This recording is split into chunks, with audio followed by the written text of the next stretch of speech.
Good morning, everybody, and welcome to the StandICT.eu webinar this 7th of November at 11 AM entitled The Tangible Impact of StandICT.eu on ICT Technology Standards.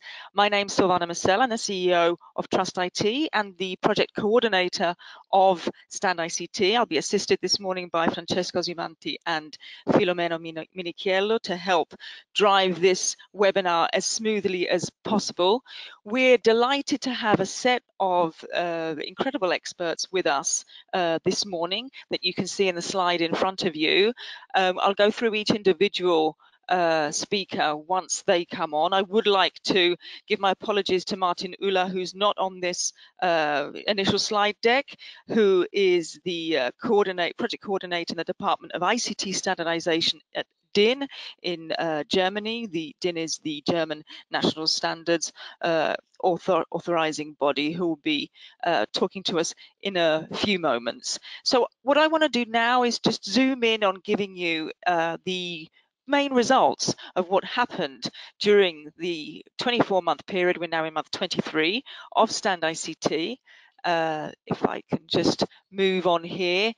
StandICT is a coordination support action for those of you who are not familiar with this, and it was quite unique as it was funded. It's funded under DG Connect of the European Commission, and it was the first project of its kind in DG Connect that actually outsourced quite a substantial amount of budget to ICT standards experts who could contribute to different standard development organizations to help raise awareness of what perhaps European priorities were, what challenges needed to be further discussed during these technical committee meetings. And as we know, standards efforts are carried out on a pro bono effort many times, and having an opportunity like a funded project that could support individuals to contribute in a much more pragmatic way was seen as a positive sign. And what we've wanted to do with this webinar is to actually take the voice to these standard experts, to hear from their best practices, and to really tell the funding agencies that this has been a positive source of funding and opportunities.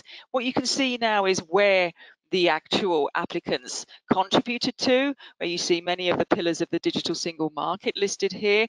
And as you can see also in the last months of the calls, as there were 8, artificial intelligence and blockchain has received a substantial amount also of requests, showing that the moving technologies in Europe are also being recognized from an ICT standards point of view. The funding was 1.4 million.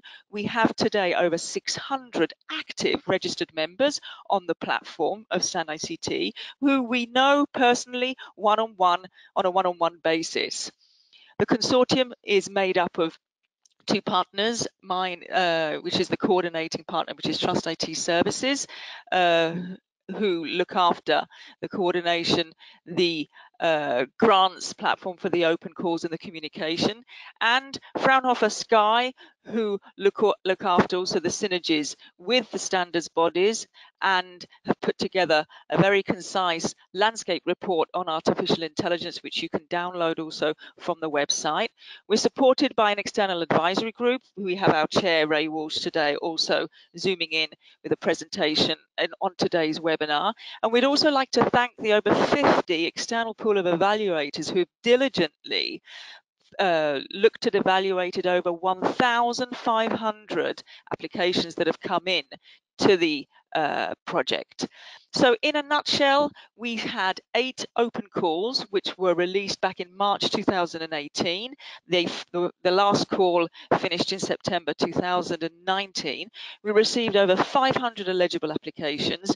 258 were successfully given funding, and if you can see, only 101 scored below the threshold mark 6.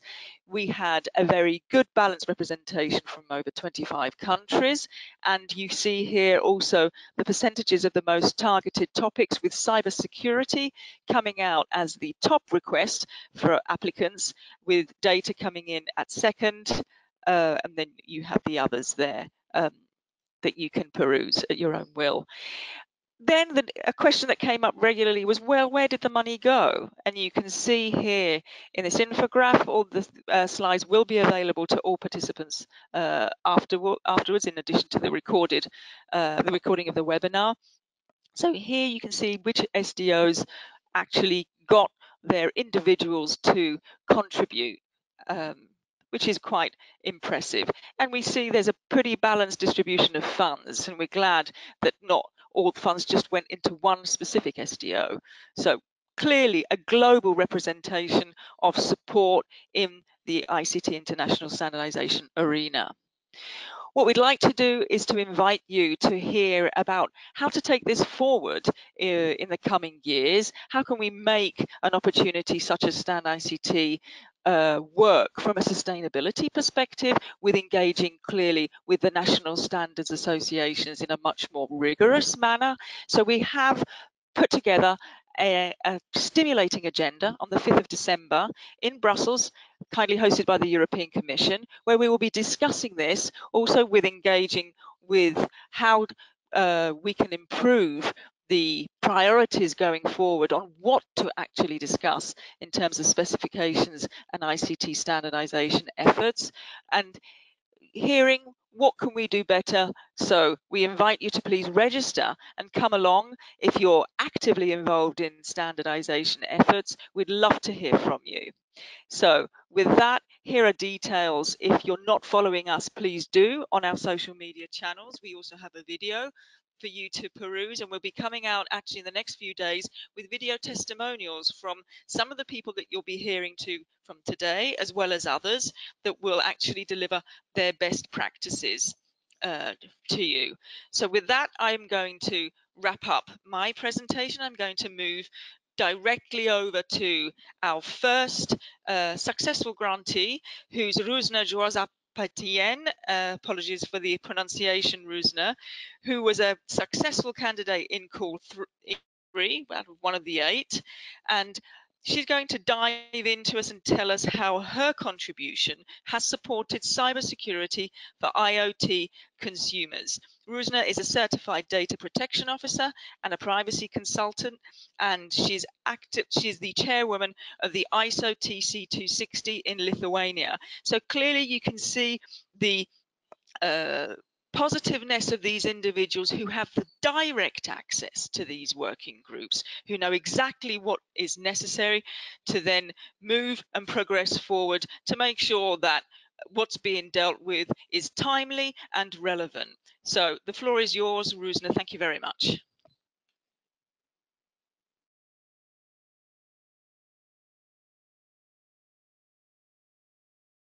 Thank you, Silvana. Do you see my slide?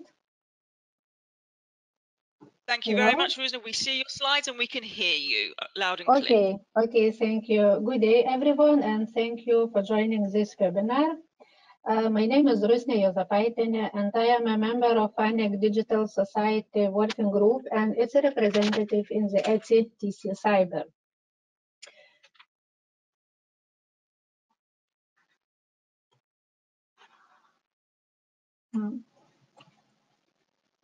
I'm trying to move slide, but it doesn't work.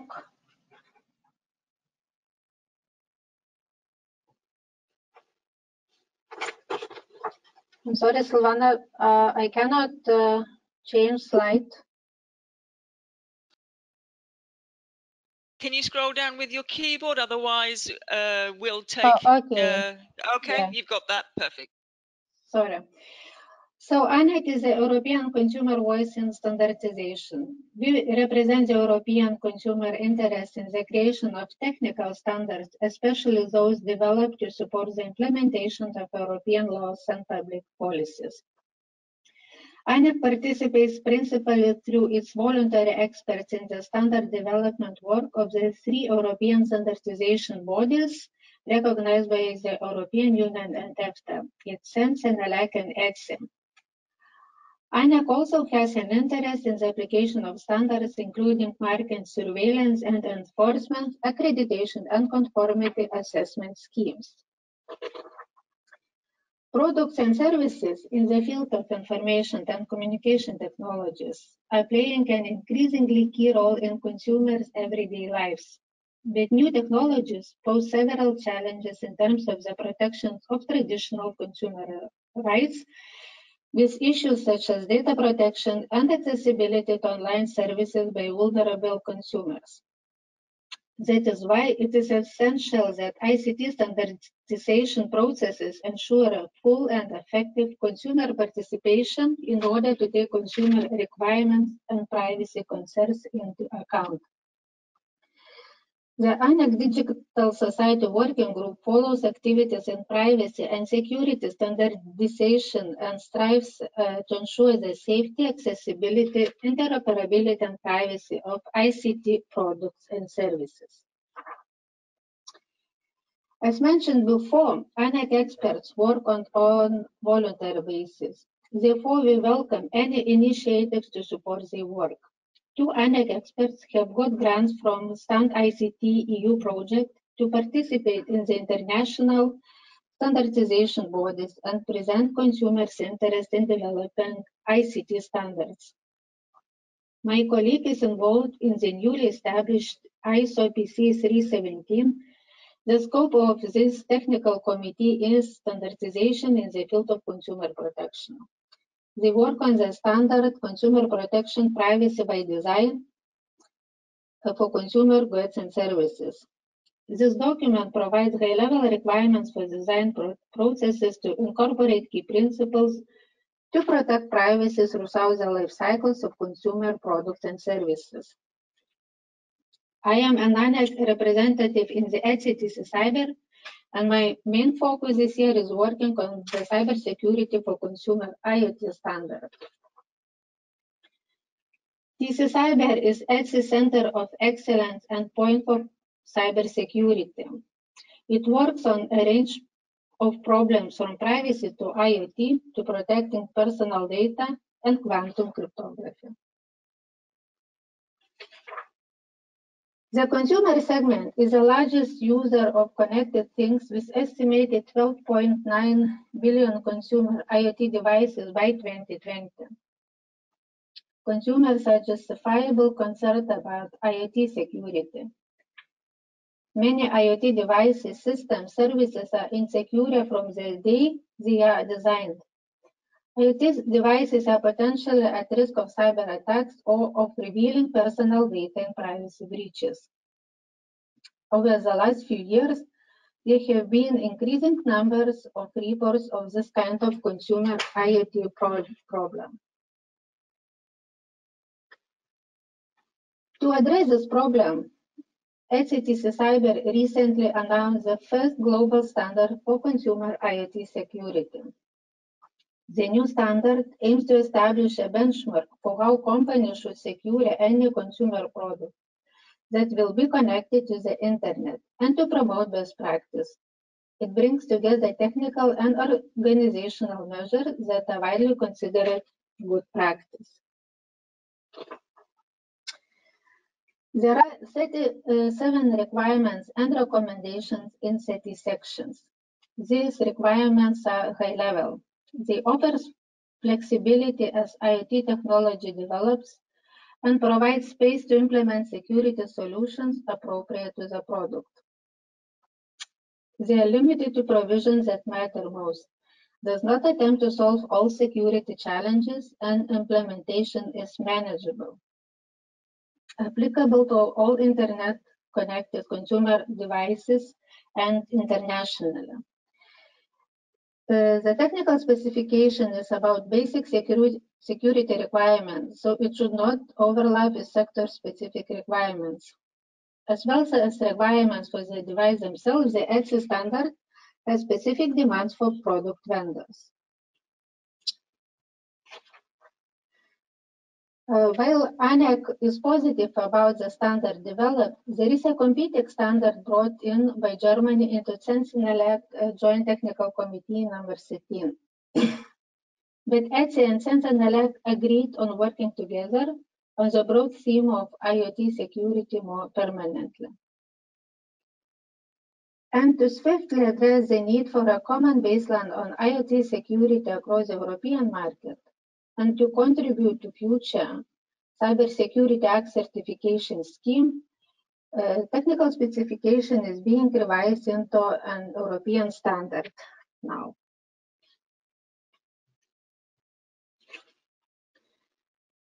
After ETSI published the technical specification, there is a need to have a scheme for assessment of conformity to the standard. There have been several items already, for example, BCI or DTG conformance schemes. ICT Cyber also started developing the compliance specification. The scope of this new standard is to specify test scenarios for assessing products against the provisions of TS that includes mandatory and recommended assessment, as well as guidance and examples to support the implementation. The TC is to be used by testing labs and certifying bodies, as well as manufacturers that wish to self-assess.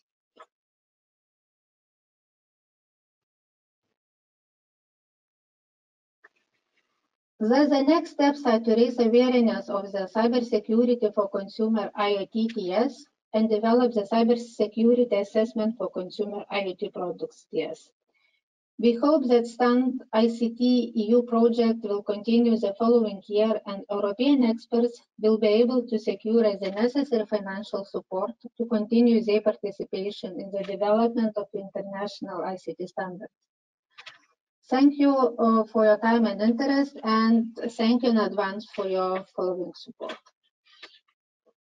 Rosna, thank you very much for that timely presentation. It was on time as well, so that's even better. Do feel free, participants who are on the call, if you want to ask a question, you can write them. No, you can't. On the, anyway, I have a question for you, Rosna. Okay.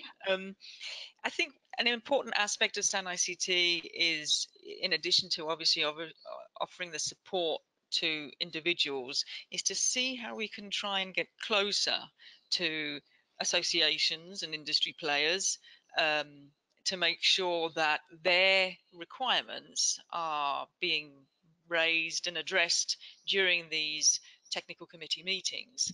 Now, as you're a rep, you're the ANEC representative within ETSI Cyber Committee, how exactly is the committee supporting industry players to help adopt the necessary measures that you've mentioned before to ensure consumer protection? So ICT Cyber is a recognized trusted center of expertise and develops cybersecurity standardization solutions, advice and guidance, and works closely with different stakeholders, including consumers and consumer associations, and seeks to develop standards that increase privacy and security for consumers as well. The next cyber meeting will take place next week, and there are new work items proposed to develop new standards. For example, and these new standards are very relevant to consumers. For example, e-voting, cybersecurity, home gateway security standard, and security and evaluation requirements for consumer mobile devices. So everyone can suggest, different stakeholders can suggest topics to ICT Cyber if they want to develop standard and to meet their needs and requirements. Okay, so Rosna, you're confirming then that basically any new standards that are being developed are consulted beforehand, if you like, with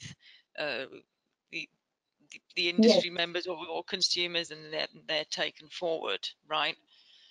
Yes, and for example, ETSI standards even drafts, they are published, they are available for not only for members of TC Cyber Technical Committee, but also for others, so all industry stakeholders can provide their feedback. Okay, I do have one quick question, then we'll move on from one of our participants. It's how's ETSI TC engaging with the standardization work carried out by EXO? Are you able to have a quick answer on that, Rusna? I do believe there is liaison between these two organizations, but at the moment I don't know the details. So, okay, we might take that offline then. The coordinator of the Cyber Watching Project, Nick Ferguson, has requested that, so we'll get on to you personally on that. Rusna, thank you very much. Hope you can stay with us for a while. And with that, I'm going to call on our next esteemed expert, who's Patrick Bezombes. Patrick is the chair of the French Standardization Committee on AI and Big Data. He's a co-convener of the Senelec European Focus Group on AI Standardization and the French head of delegation at the ISO IEC SC42 for AI. So welcome, Patrick. Thank you for your time as well. Patrick was a successful funding applicant and who received funding for Call 5. And I do like to say this quote, Patrick, if you don't mind, that you did say, and thank you very much, that StandICT was key to your involvement in AI standardization. And without it, you probably wouldn't have been able to carry out some of the activities that you did. So I hope you're able to back that up now, and we're glad we were able to support you, and we'd love to hear now how that actually unfolded during these months here. So the floor is yours, Patrick. Thank you very much. Yeah, thanks, Silvana. First of all, do you see my screen? Is it okay? Silvana, we can hear you fine. Yes. Yeah, can you see my screen? Is it okay? Yeah. Yes, we can. Okay, perfect. Thanks very much. First of all, it's a real pleasure and a real honor to participate to this webinar. And I would like to thank StandICT for having set up this event. I think it's really important in reaching out to the European community and to the European industry.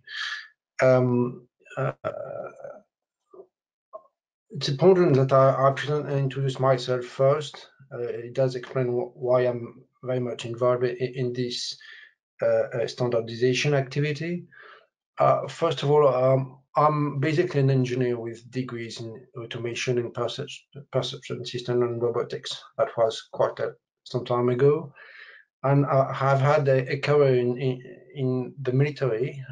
I've been very much involved in procurement and technical policies for sensors. I've been in my last position, I've been involved in the writing of the French military doctrine for the use of AI. And that was very important to me because I understood a lot of things. And as a result, I was very much involved in promoting the setting of a French Armed Forces Ethics Committee that will deal with ethical issues. On that, the Ethics Committee has been recently set up, so it was a real satisfaction to me. Now I'm a retired general officer, and I'm working as a consultant. First of all, I'm supporting the French administration in its handling of AI, but not only the French administration. I'm trying to reach out to the French academia, to the French industry, and therefore I'm promoting the importance of standardization, because not everybody does understand exactly what standardization is and why it is important. So what I'm doing basically is to explain that we need to have a national and a European strategic approach to AI standardization. I think every country do recognize that AI is strategic. But if AI is strategic, so is AI standardization, and you have to build that kind of strategy. And in addition, I'm also explaining that with this new technology, we have to work more on ethics governance within our organizations. So I'm promoting the need for building that governance on ethics. So what are my standardization duties? So as you mentioned, I have a couple of duties. I'm chair of the French National Committee on AI standardization at AFNOR, which is the French national body for standardization. I'm also the chair of a French working group on the governance of ethics for organization. It's in support of AI standardization, but we found out that governance of ethics should cover more than just AI. AI is just pushing the need for formalizing governance of ethics, but I'm also the co-convener of the StandICT AI focus group on AI standardization. That focus group has been set up a couple of months ago. It's I would say roughly a 1 year activity, and the purpose of this focus group is to identify the gaps and the needs of Europe for standardization, whether that standardization would be achieved through StandICT, through ISO, IEC, or else it is another story, but we have to identify the needs, the European needs for AI standardization. I'm also the French head of delegation at the SC42, which is about AI and big data. And I've a very consuming activity right now, which is the preparation of the SC42 international meeting in Versailles in April 2020. So it's going to be a 170, 200 person gathering for 5 days, and with side events, social events, and it's a lot of work.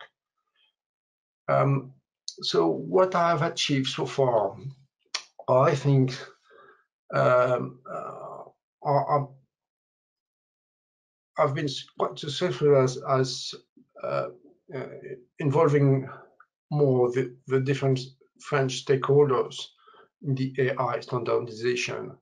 By French stakeholders, I mean the industry, academia, and the administration. I'm working very much on this idea that we have to build a strategy on AI standardization, and things are taking ground. I mean, we are going to launch that activity of building a strategy anytime soon, and of course the involvement of the French stakeholders is a work still in progress, and it's never ending because there are so many stakeholders that I have to reach out to. I've made numerous contributions to SC42 standardization. I will get to that on the next view. And in addition, as I mentioned, I launched the French working group on governance of ethics for organization. We intend to share that work with StandICT and with ISO IEC in the coming month. It was a very interesting and successful working group, and we are about to launch a new working group on the French side on what I call digital territory, which is another concept which needs to be refined. A couple of examples of my contribution at SC42. So I propose definition on autonomy, automation. I did that with a UK colleague, and we've been very successful because so far our definition have been approved. We don't have the final document yet, but so far it's our definition that have been approved. I've proposed a functional view of AI, which is quite foundational, I think, and I've made numerous addition commands. On the joint working group number 1, which is a joint working group between SC42 and SC40, but SC40 is about IT management. So I've proposed definition on concept of oversight and of controllability. I've made a proposal as well on what is an autonomous decision, what is an automated decision, and what is delegation. And it's quite important to have those definitions clear. Yeah. On the AFNOR side, I was, as I already mentioned, I was the editor, main contributor to the proposed standard on governance of ethics for organization. We define what operationalized ethics means for us, at least. So why am I relying on StandICT? Well, actually, today's we're seeing a growing support towards AI standardization. I mean, the different stakeholders are starting to understand why we should invest more in this activity, and it's not natural because standardization is perceived, I should say, rightly perceived as long-term, uncertain, and very time and human consuming, human resources consuming. So generally, that leads to funding issues for international meeting participation mainly. So for me, I found that traveling and academician funding are a very continuous struggling issue, and this is what StandICT,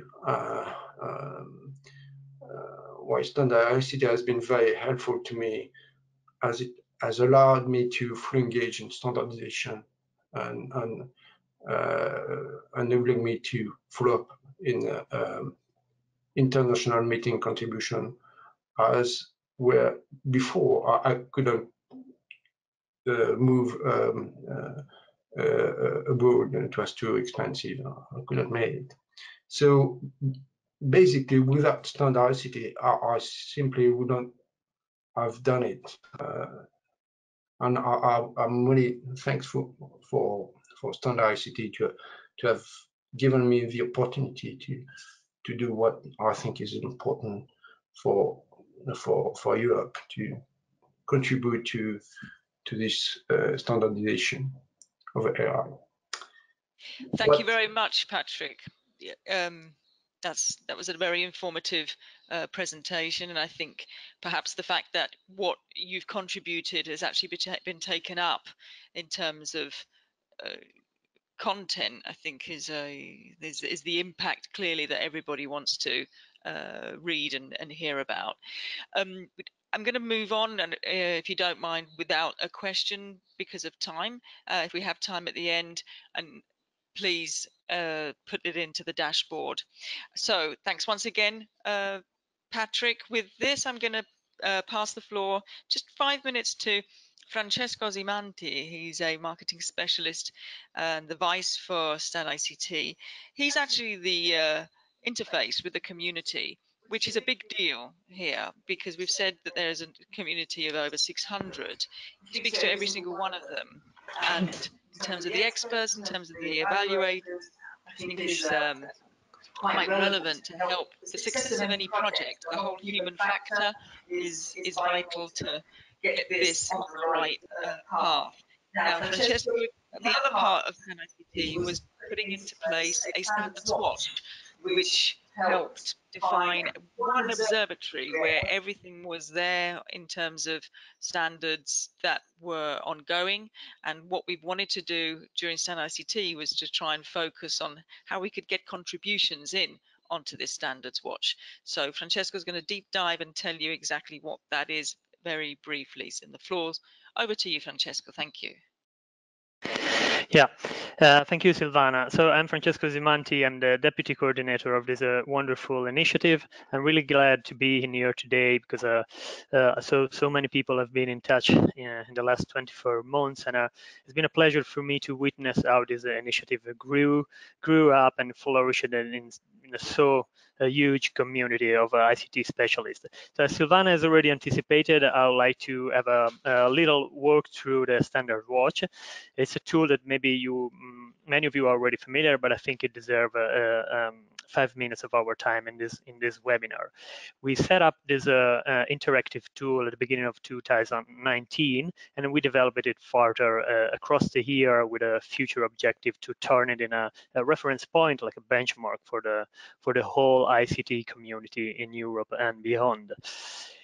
What I'd like to emphasize here that StandICT is surely, as you heard for the people before of me and the ones that are coming after, it's fundamental to give financial support to ICT specialists. But the whole project is not just about giving money, but it's also about specifically observing what's happening around the ICT standardization landscape worldwide. So trying to scroll down my presentation to the next slide. Okay, just give me a sec. Okay, it's coming right now. So you see in these slides the overall facade of the Standards Watch. But the main objective of the tool is to keep an attentive eye of what's happening in the ICT arena, and we wanted to gather the current standards and working groups coming from the whole standard developing organization all over the world. Broken down according categories, field and domain, gathering together all the standards included that are the cornerstone of the digital single market, and as well the ones including the ICT Rolling Plan for standardization. So the main idea is to have a central hub where an ICT specialist can tag in and rely to find all the standards and the information they might need. Of course, this is an ongoing process. What we did so far is to include more than 600 standards and working groups, and it's an on-daily effort that we are committed to for the coming future, and we wanted to make it as richer as possible and for our possibilities. But the standards is not just an observational tool, but it's also an engaging tool. This is why during the last summertime we implemented a brand new features that is called WikiWatch. I'm sure some of you are already familiar with this because we received quite several inputs. We wanted to gain traction on our community. We wanted to get the ICT specialists on board.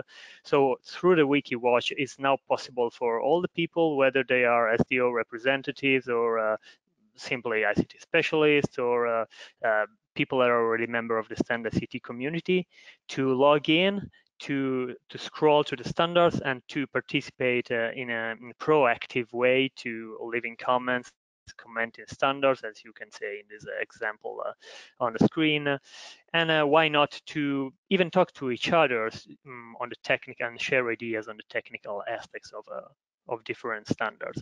So I would like to invite you to have a try at this. The procedure is really simple. You just go to the website in the Standard Watch section, just log in, you drop a comment, and it's going to be very easy. What we want to do for the coming future is to we are going to be establishing a more solid and long-lasting relationship with SDOs and all the European national standard bodies, because we want to feed as much as possible the watch to make it full of accurate and updated information. And on this, we usually rely on you as well. Your contribution would be tremendously useful for us to make the watch a very useful tool for all of us and for all of you. So I said that you have here my my contact. What you can do, you can get in touch with me for anything. But I would like to close the presentation with another nice feature that we have. It's our ICT Insights. ICT Insights that you might find in a homepage of our website. There's in the middle of the page. It's a call to action. It's basically a web form. By filling this web form, you just can tell us what you're currently doing in the standardization world. What is your current activities?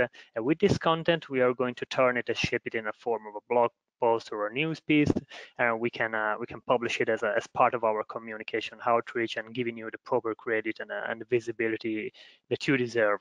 So I think it's a nice opportunity for you to jump in.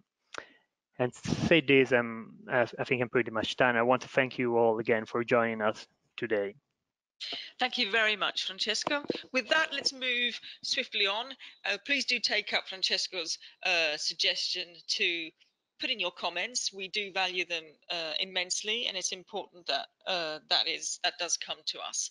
I'm going to pass the floor to Dr. Oliver Holland, who is an expert on 5G and future mobile communication technologies. He's currently the chair, correct me if I'm wrong, or vice chair of several IEEE standards groups, such as 5G applications, tactile, haptic communications, and he's a successful candidate and expert from our call 3, and he's going to dive in and tell us how StandICT contributed to his support on 5G mobile communication networks and standard development.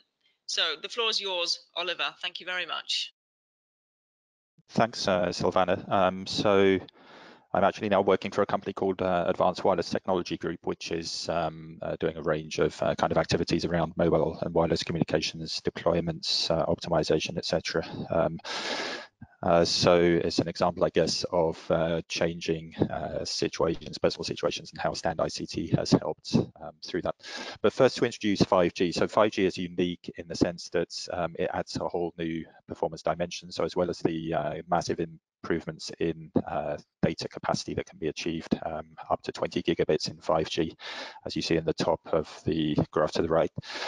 It's also greatly reducing latency down to as low as 1 millisecond, and also increasing the connection density of devices. And this has vast implications for the types of applications that 5G can support and the markets that it basically supports. So the key technical innovations include very high frequencies and massive increases in bandwidth that you can use for transmissions at those frequencies. However, you need to match that also with lower frequencies given propagation challenges to be able to serve rural areas, indoor scenarios, etc. So this is where spectrum sharing, which is one key aspect of my contributions, comes in. Of course, at such high frequencies, you can use technology such as massive MIMO far more easily due to the lower wavelength. You can basically beam the signals to separate users instead of transmitting across a whole area, hence maximizing the capacity. You also have innovations around aspects such as softwareization. So everything being in software, meaning that you can instantiate whole wireless or mobile communication networks end to end as and where they're needed with the characteristics that are needed. For example, running a whole slice between the mobile device and, say, a server at the other end, with very precise capabilities as defined in software rather than having fixed intransigent hardware devices.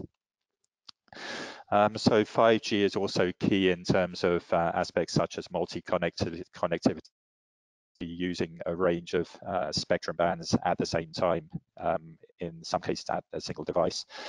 And the range of characteristics of those spectrum bands have.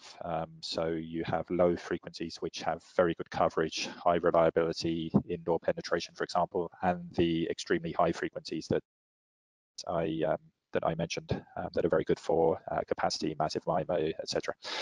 And they also can aggregate, or 5G technology can also aggregate a range of technologies. So it's including Wi-Fi, being able to combine Wi-Fi connections with your mobile connection to really maximize what's achievable, and that's where aspects such as Wi-Fi come into it, which is another area that StandICT has assisted with for me.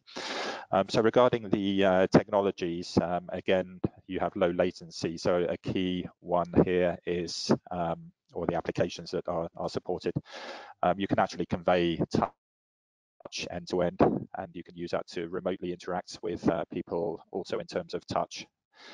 You can use this for example, using manual skills over the internet, controlling machinery remotely. And there's a couple of examples on this slide. Even to the level of, for example, remote surgery.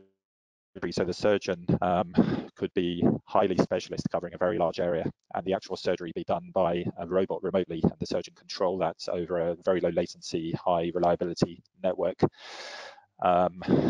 using a similar interface that they use anyway for things such as brain surgery. You see that with the surgeon on the right. And 5G softwareization is enabling the direct path through software network elements, thereby minimizing the latency. Another example would be a distributed band. So this is a case where human end users of the application require an extremely low latency, and if the latency, the delay between the different band members increased to only higher than, say, 5 milliseconds, then the band would quickly fall apart. So an orchestra, for example, could perform or rehearse remotely without having to go to the same location using such technologies. So those are all related to the tactile internet, but of course I'm involved in a whole range of other stuff, Wi-Fi, etc. And this is where basically StandICT has come in, because it's allowed the transition. As you can tell, I've moved mostly company, although I'm still a visiting research senior researcher at King's College, mostly to industry. It's allowed me to bridge that transition and continue the long-term commitment to standardization, which is required, bearing in mind that standards meetings, even for you to have any form of say, you have to attend in person, as is the case for IEEE 802, standardizing Wi-Fi, Ethernet, etc. So StandICT has been very kind to me to help me in these regards, and I'm thankful for it. So some key examples here I share as Silvana, and the webpage has indicated, I share the Tactile Internet Standards Working Group, which is a key 5G application, and you have here an example of the network that's been defined within that standards working group. We're close to finalizing the standard there. I also chair several groups activities related to spectrum sharing, for example 1900.6, which is using local sensed information from devices, for example, to understand the spectrum situation and really optimize which spectrum can be used at which times to maximize those lower frequency spectrum opportunities, and therefore be able to achieve 5G more widely in rural areas, indoor, for example, and indoor. IEEE 802, 802.22, I'm Vice Chair of the Wireless Regional Area Networks Standards group, and here's an example of a contribution basically harmonizing the 802.22 standard with the new regulatory developments.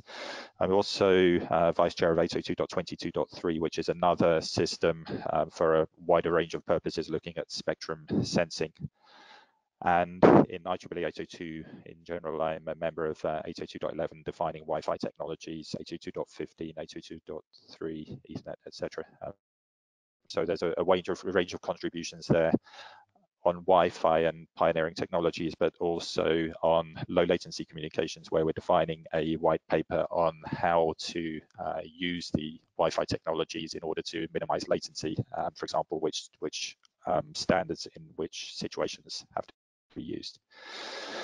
And I chair several standards committees, so one on mobile communication networks in general within the IEEE, responsible for dealing with standardization of such networks. And there's several standards working groups, including tactile internet, which I also chair underneath that committee. So we can sponsor, create new standards activities. We monitor the standards activities and try to rectify situations therein, for example. I also chair the one on dynamic spectrum access networks, spectrum sharing, and 1900.6 is an example therein. And also the IEEE Communication Society Standards Development Board, I'm vice chair. So this is all largely, again, thanks to StandICT. So again, thank you for the help and contributions in this transition through life more to industry, let's say. That's it from my side. Thank you very much, Oliver. That was very insightful. I think the fact that you hit the nail on the head when you said clearly, that the funding is a sort of a bit of a teaser, if you like, isn't it? Because clearly you're not going to get funding and then either a standard's going to be adopted the next day. It's always a painfully long process. But I think by you saying that, well, without this, I wouldn't have even been able to have contributed that small part, and at least I can continue doing it, I think says a lot for initiatives such as this, that it's not a one shot that then you disappear, but it's a process that continues. And I think that's really what's happened with you, correct? Yeah, exactly. So to develop a standard from the concept to actually approval of the document, it can be 5 years or longer. So it really requires continuous input through that whole process, monitoring what's happening, making sure that the technologies are steered in the right direction throughout the duration. Perfect. Okay, I won't ask any other questions because I'm sensitive to time, and we're going to move directly on to our next grantee winner, who is Maria Ines Robles, who was successful in call 5, and she's going to touch upon IoT in the IETF, as she co-chairs the IETF Routing over Low Power and Lossy Networks working group since 2014. So Maria Ines, I'm going to pass the floor directly to you. Thank you. Okay, thank you very much, Silvana. Can you see my screen? We can hear you very well. Okay. First, thank you very much for the opportunity to be here. It's a pleasure for me. Okay, I will talk to you about IoT in the IETF.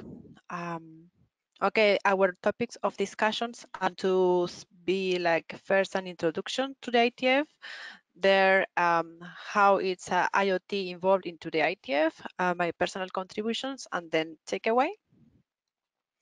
So the IETF is an open organization, open community of experts that are dedicated to solve the internet problems through to the engineering of internet. So which is the mission of the internet? The mission of the internet is to make the internet work better, but producing documents, and those documents are called requests for comments, which are the famous or more used RFCs. For example, we can say IPv6, internet protocol, transport protocols like UDP, TCP, or if we access to a web browsers through HTTP. So all the main internet protocols are developed in the IETF. Which are the principles of the IETF. So it's an open process. That is great. That is open to everyone that really want to improve the internet. Is open. There are mailing lists. The work is done through mailing list. Every opinion is heard and has our own opportunity to be expressed. As well, we require like technical competence. To participate in the IETF is very important if you are you have very good technical expertise, so you can improve really the internet.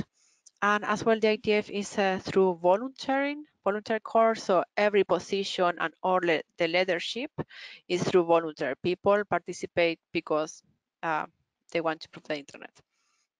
And our standards are based on raw consensus and running code. So the community decide which solutions is going to be standardized, right? The majority. That is the raw consensus. And then we as well, we really love that every solution that is exposed to the ITF has been proved through code, through running code. So it's kind of requirements that we want. If you want to publish a new standard, you should be able to demonstrate that it works in the real world. And as well, one other ITF principle is a protocol ownership. The ITF make responsible of every protocol that it publishes. So the ITF take responsibility. So that is very important. Those principles. So how is the IoT in the ITF? The IoT, so the ITF is divided in several areas, and as well the IoT work. So if we focus IoT mainly in IPv6 protocol. So we want to transmit IPv6 over constrained networks. So we have different groups, for example, 6LoW, 6TiSCH.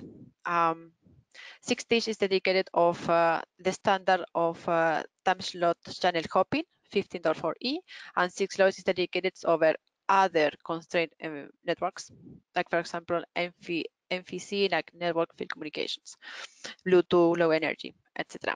Then we have as well working group dedicated and give guidance about implementation of IoT work. And as well, we have a new working group, like dedicated for working IPv6 over low power wide area networks. As well, it's very important, like previous speakers say, that security is a main issue in IoT world as well. So we have working groups dedicated to IoT, like ACE, authentication and authorization for constrained environments. Then as well, we want to find a way to give security of updates, Internet of Things devices. Most of the devices are, for example, in the countryside, they don't contact the humans, so they have to find a way to secure these kind of updates to Internet of Things, and as well execute the programs in a trust environment.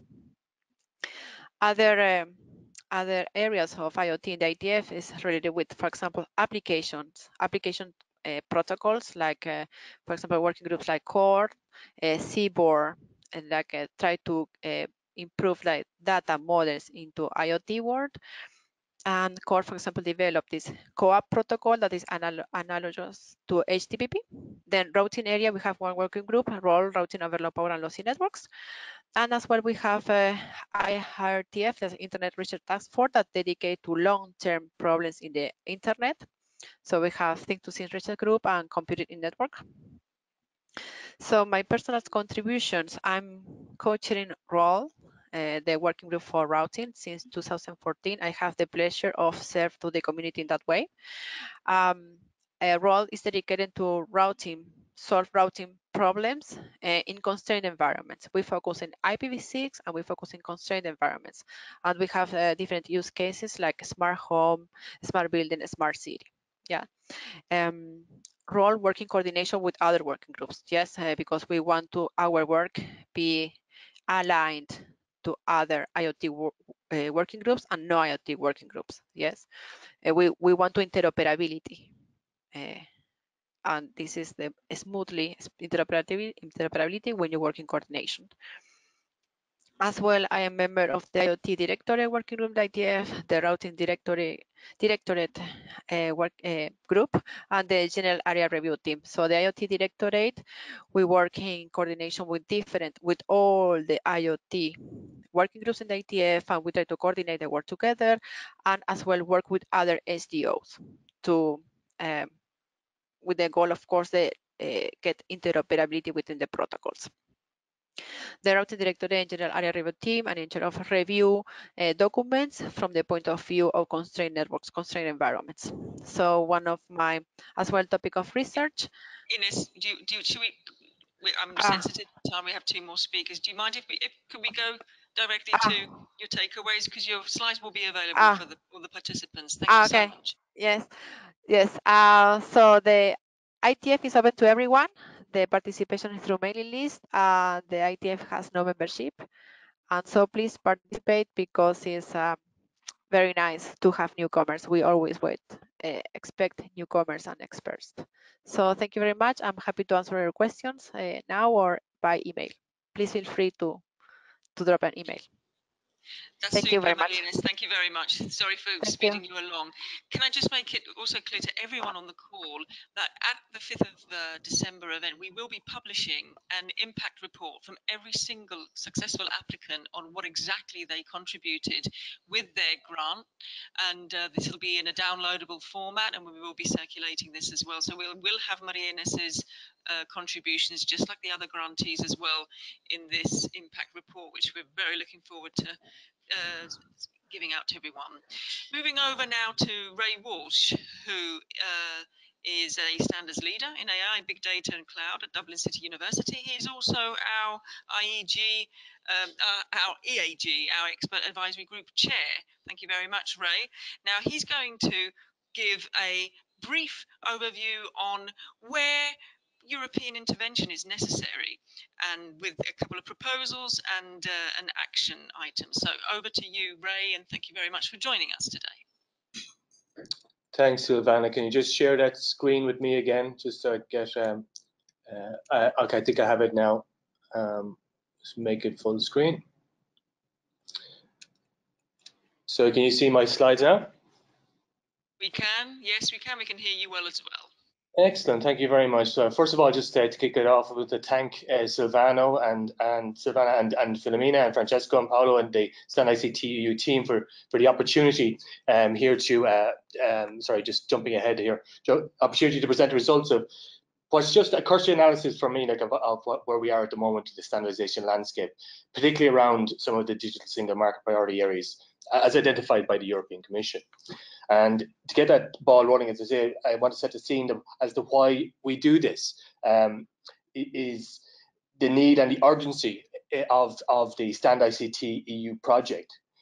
We're living in a fast-paced, constantly changing, evolving technological society, and as the world grows smaller through travel and trade and communication and connectivity, there's I think a clear and present need for international agreements on how to ensure all our tools and technologies and services are interoperable, can interact, can function, can provide utility, and on a global basis.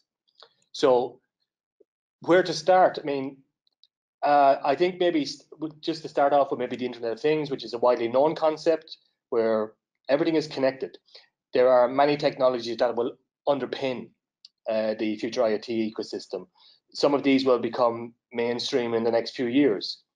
There are challenges associated with IoT connectivity, machine-to-machine interfacing. I've seen here low power. Maria Inés has just spoken about these low-cost devices and micro operating systems that are necessary for these technologies to evolve. And with new technologies, then you need new standards. Standards for interoperability, as we said, security, safety, certification, and regulation.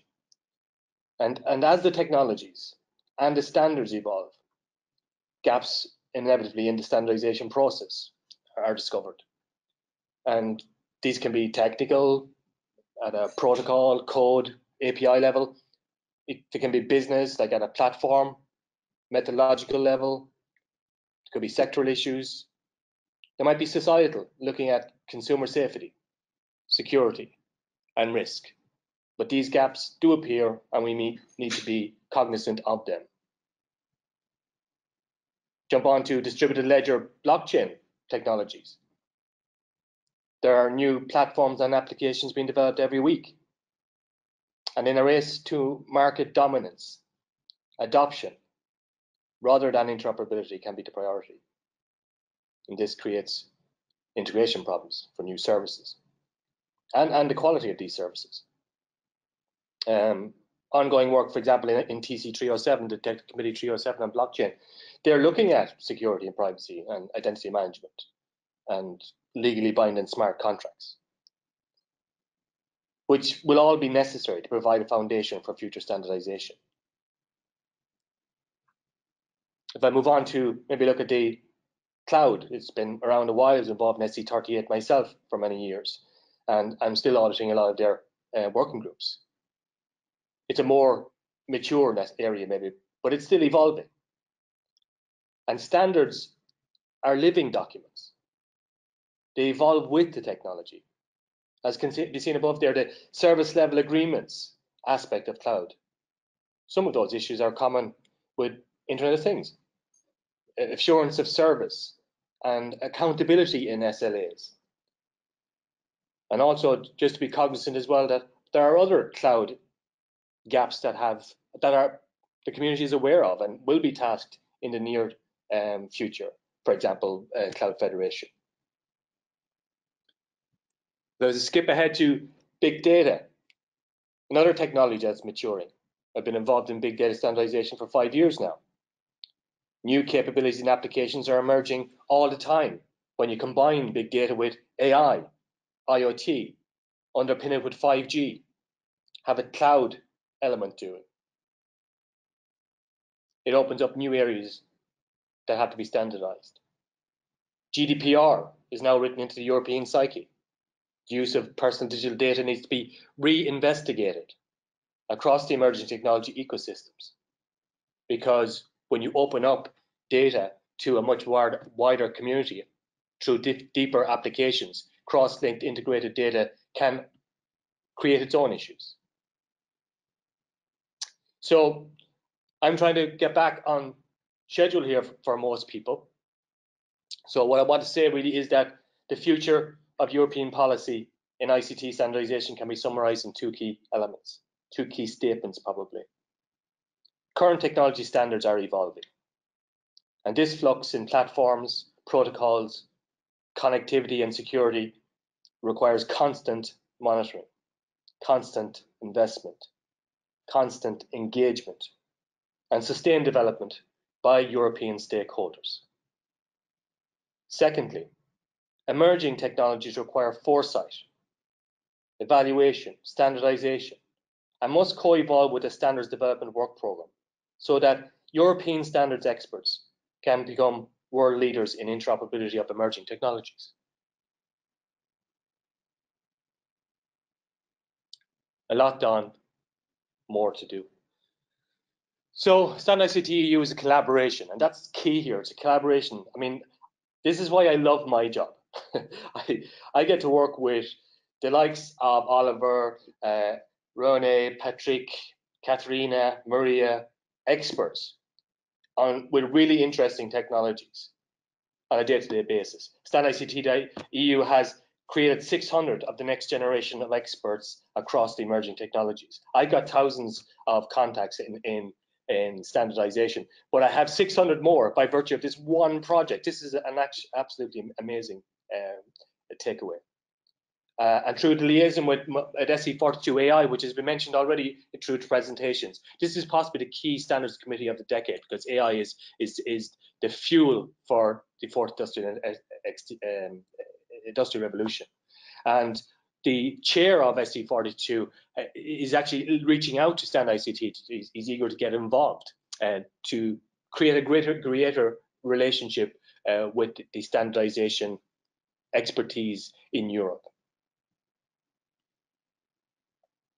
And you can see here, we need to identify stakeholders, engage standards, engage consortia, engage everybody. It's an open, collaborative environment, but we need everybody to come together like a coalition of the willing with the energy to drive the next generation of standardization forward for European business, for interoperability of services and tools, and for international trade, and for the digital single market. We need to create the next generation of standards professionals. Thank you. and questions. Thank you very much, Ray, for that insightful, visionary overview. That's very good. Just maybe a quick question, because I think it's related to perhaps to all of you. How long do you think it takes for an ICT standard to get out of date with the standards watch that we described before, especially in fast-moving, paced worlds of AI and IoT? What are we looking at in terms of the time frame that things need to be updated? Yeah, that's a good question. I mean, I don't know. I have an opinion, and that I would say that it would vary from standard to standard. But in the technology, let's concentrate technology area, and technology is fast moving. Every 8 months, 9 months, yeah, definitely every 18 months, we have a completely different landscape. But as I said earlier in the presentation, standards are living documents. The standard has to evolve with the technology. The technology doesn't stand still. Big data, cloud, IoT, smart cities, 5G, cybersecurity, all of these, blockchain, and future ones, yeah, as we mentioned, they're quantum, digital twin. They're all evolution of what I see as being the one ecosystem. That we cannot look at any of these ecosystems. If you cannot separate out 5G from IoT, from cloud, and from big data.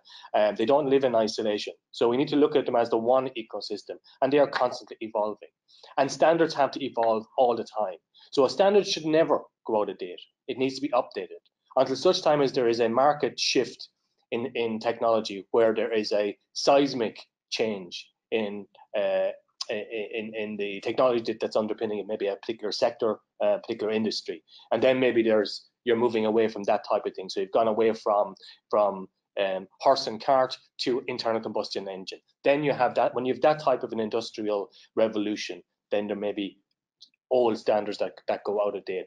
For current technologies, I think they evolve and they should change every 18 months on average. Thank you, Ray. I think if I may add just a point on that, maybe also we need to look more on the new fields standardization. I think you also mentioned that quantum information technology seems to be discussed more and more, databases and everything that's supporting AI clearly.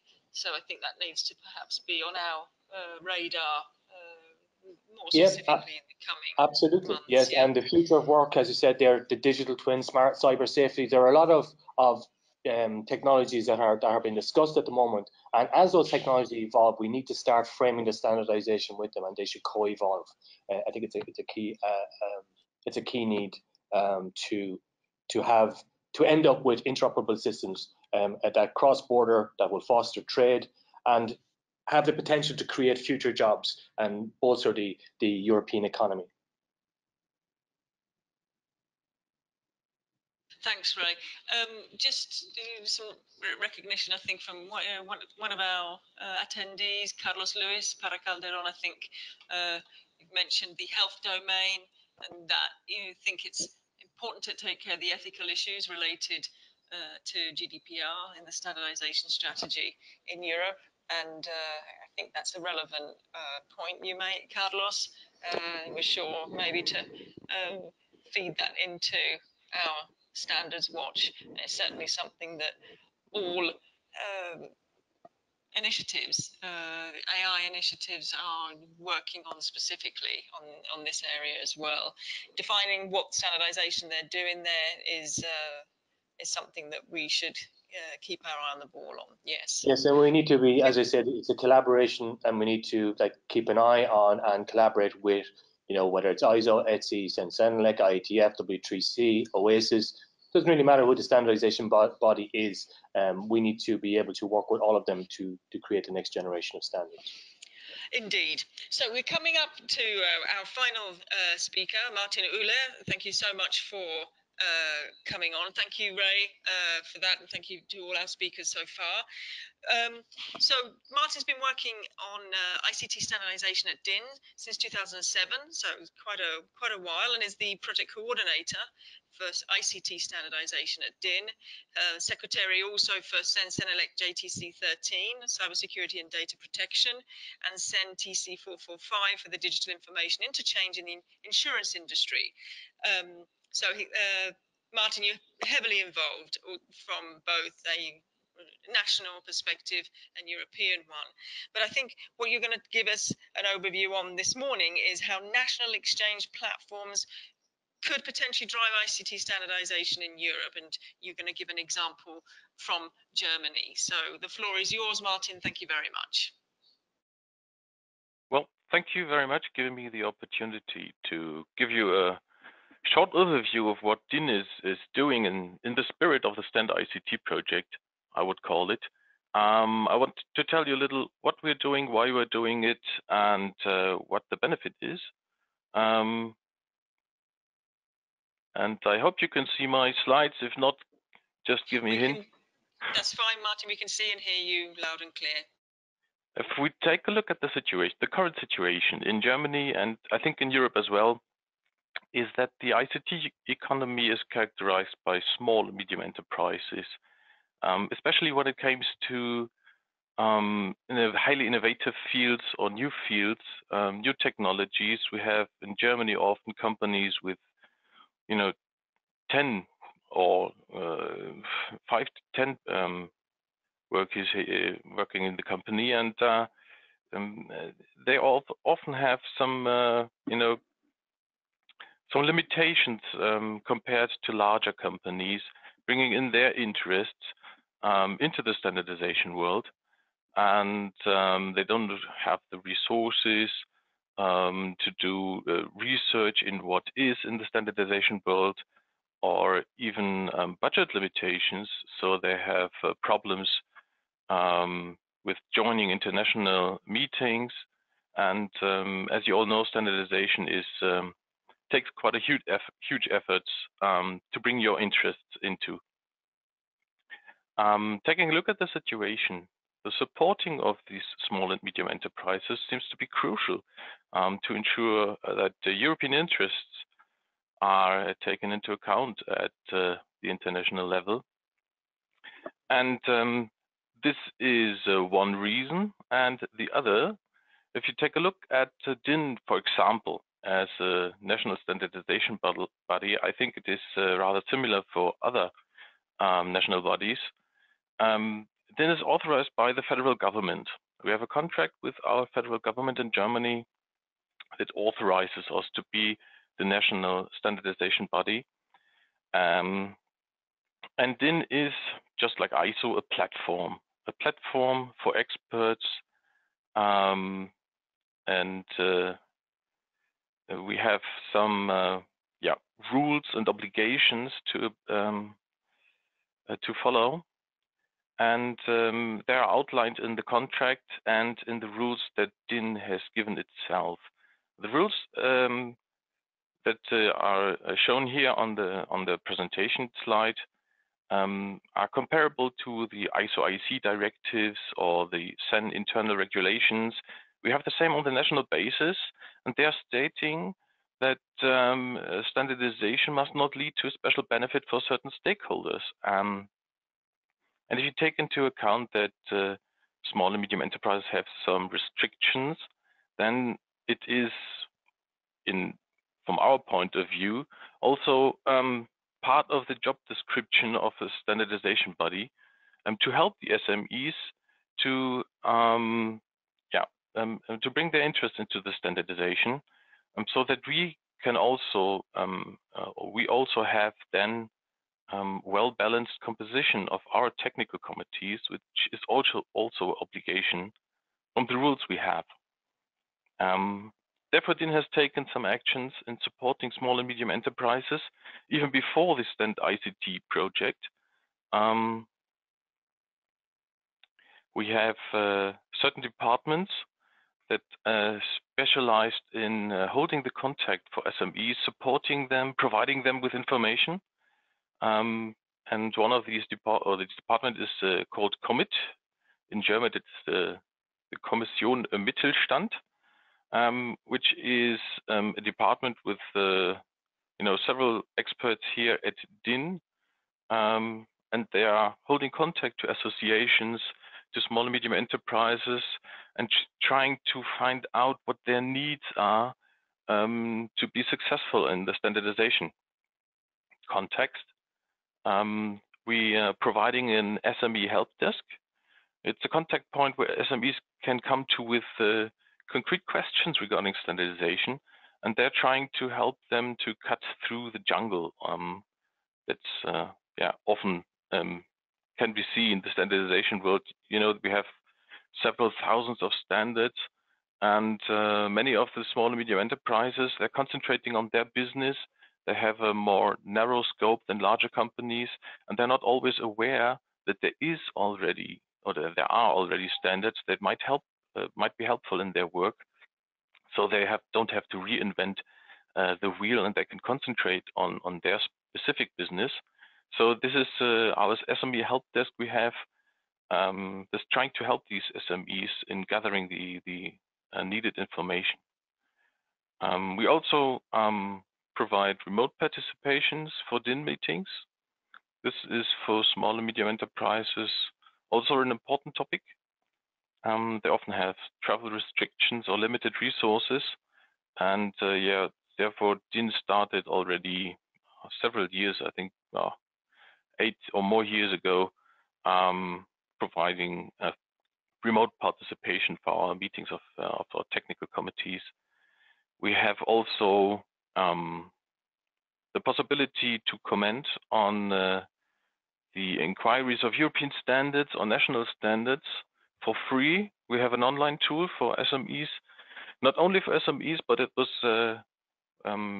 mainly set up to satisfy the needs of small and medium enterprises to be informed and to can comment on national European standards.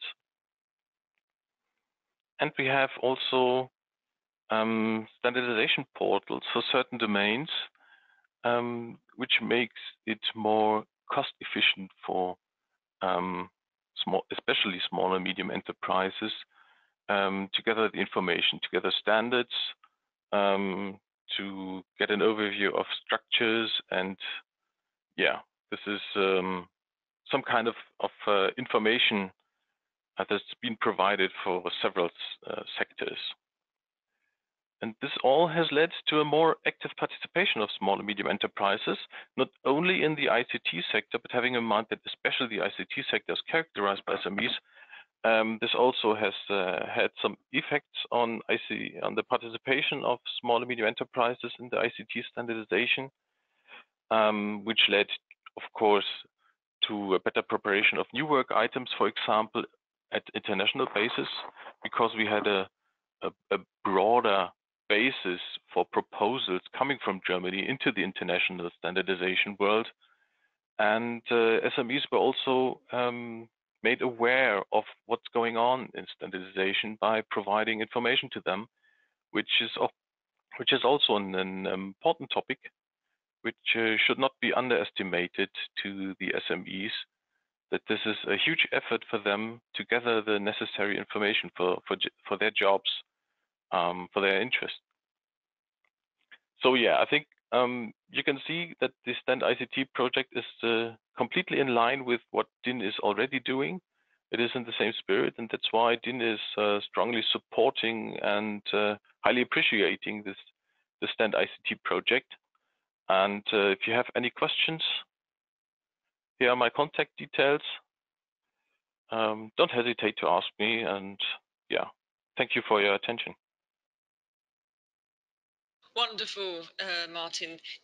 That was very insightful. The online tool for your SMEs, could you just confirm, is that in German? Or do you have it also in English?